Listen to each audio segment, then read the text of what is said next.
देश की सबसे बड़ी कार बनाने वाली कंपनी मारुति सुजुकी अपनी parent company Suzuki Motors corporation के साथ मिलकर एक इलेक्ट्रिक कार बनाने की तैयारी कर रही है। लेकिन ये कार केवल कार नहीं है, ये है एक इलेक्ट्रिक एयर कार, जिसे एयर कॉप्टर भी कहा जा सकता है। आप इसको घर की छत से ही उड़ा सकते हैं और घर की छत पर ही लैंड भी करा पाएंगे। रिपोर्ट्स के मुताबिक इस कार का नाम है स्काई ड्राइव।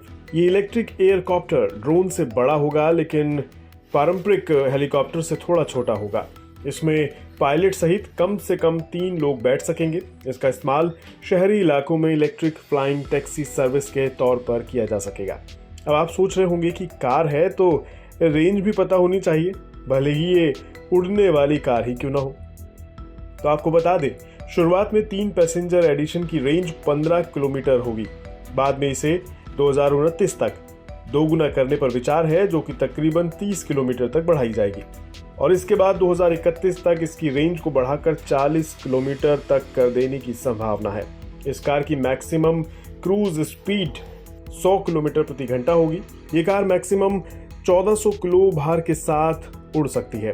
इतना ही नहीं, 1.4 टन वजनी एयरकॉप्टर का वजन नॉर्मल हेलीकॉप्टर के वजन से लगभग आधा है। हल्के वजन के कारण ही इसे टेक ऑफ और लैंडिंग के लिए बिल्डिंग की छतों से ही उड़ाया जा सकेगा।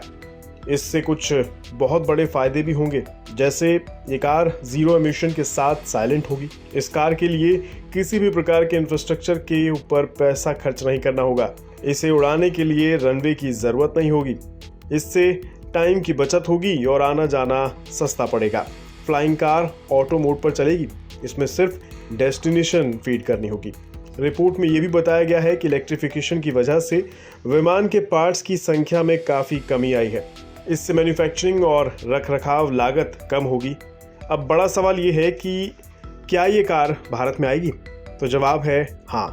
कंपनी आर्थिक कारणों के चलते भारत में ही इस फ्लाइंग कार की मैन्युफैक्चरिंग करने पर विचार कर रही है, लेकिन अभी तक कोई निश्चित समय सीमा तय नहीं की गई है। हालांकि भारत में निर्माण करना उचित रहेगा इनके लिए। इसके लिए एविएशन रेगुलेटर DGCA के अधिकारियों से बातचीत भी की जा रही है, लेकिन मोटर और रोटर की 12 यूनिट के साथ इसे जापान में 2025 के अंदर ओसाका एक्सपो में लॉन्च किए जाने की उम्मीद है। सबसे पहले ये फ्लाइंग कार जापान और अमेरिकन मार्केट्स में बिक्री के लिए अवेलेबल की जाएगी। इसके बाद तीसरे नंबर पर मेक इन इंडिया के तहत इसे भारत में बेचे जाने की प्लानिंग की है। जाहिर सी बात है, अगर इस कार को मेक इन इंडिया के तहत भारत में ही बनाया जाएगा तो निश्चित रूप से ये फ्लाइंग कार भारत में तो सस्ती ही होगी। आपको क्या लगता है, क्या कीमत हो सकती है इस उड़ने वाली कार की? कमेंट बॉक्स में बताइए।